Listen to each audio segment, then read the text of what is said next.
Welcome to your lecture about John Adams' presidency. By the end of this video, you are going to know about the XYZ affair, the Alien and Sedition Acts, the Virginia and Kentucky Resolution, and the election of 1800. President George Washington decides to step down after 2 terms in office. John Adams, Federalist and former vice president, becomes the second president of the United States. Thomas Jefferson, a Democratic Republican, becomes his vice president. At this time, candidates did not select a running mate or someone to run as their vice president. Instead, the runner-up or the second place winner would automatically be given the job of vice president.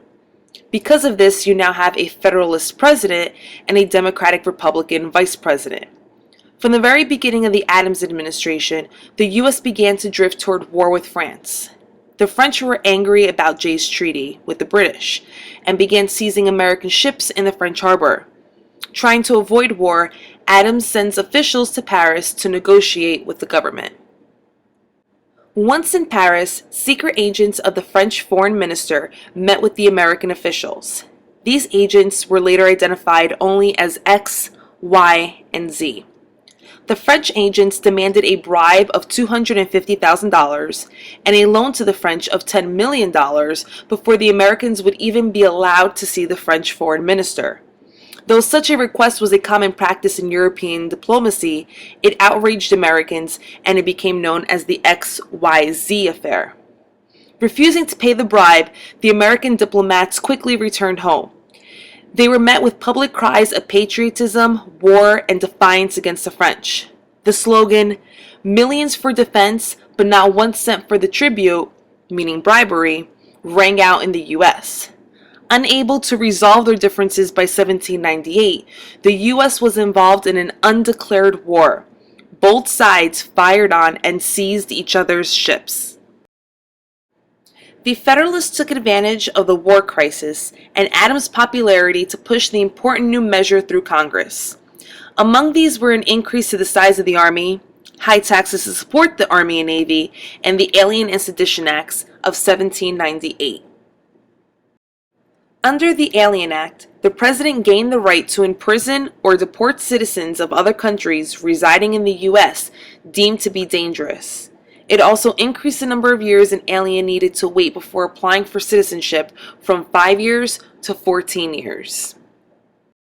Under the Sedition Act, persons who wrote, published, or said anything of a false, scandalous, or malicious nature against the American government or its officials could be fined or jailed. In other words, it was against the law to criticize government officials unless you could prove everything you said. The Federalists used the Sedition Act to silence the Democratic-Republican opposition. Under this act, 10 Democratic Republicans were convicted and many others were tried. Jefferson, James Madison, and other Democratic Republicans believed that the Sedition Act violated the constitutional protection of freedom of speech. Jefferson and Madison believed that the states should make that judgment. They've responded to the Alien and Sedition Acts with the Virginia and Kentucky resolutions. These resolutions, adopted by the legislatures of Virginia and Kentucky, argued that the states had the right to judge whether federal laws agreed with the Constitution. If a state decided that a law was unconstitutional, it could declare that a law was null and void within that state. Neither Virginia nor Kentucky tried to enforce these resolutions, however, their defiance of federal power was clear. Tensions between the Federalist and Democratic Republicans continued to grow during the late 1790s. As the presidential election of 1800 loomed, many people believed that the future of the nation was at stake. The personal attacks and negative campaigning of election today are nothing new. The election of 1800 was truly a nasty campaign. Democratic Republicans accused Adams of being a monarchist, which was a terrible insult at the time, and Federalists accused Jefferson of being a godless man that could lead the nation into chaos. Jefferson wins the popular vote in the election of 1800, but failed to get the majority in the Electoral College. Therefore, the House of Representatives would have to choose their new president. they elect Thomas Jefferson as the third president of the United States of America. On March 4th, 1801, Thomas Jefferson took the oath of office administered by one of Adams' appointees, Chief Justice John Marshall. With this inauguration, the Federalist leaders of the young country proved that they could do what so many leaders in other times and places in history had refused to do. Although few on either side could forget the bitter disagreements, the Federalists stepped down and let the Democratic Republicans take over. Whether they stood for individual liberty or a strong central government, Americans proved that they could transfer power from one party to another and do it peacefully.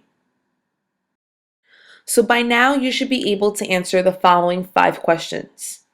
Why were the French upset with the U.S.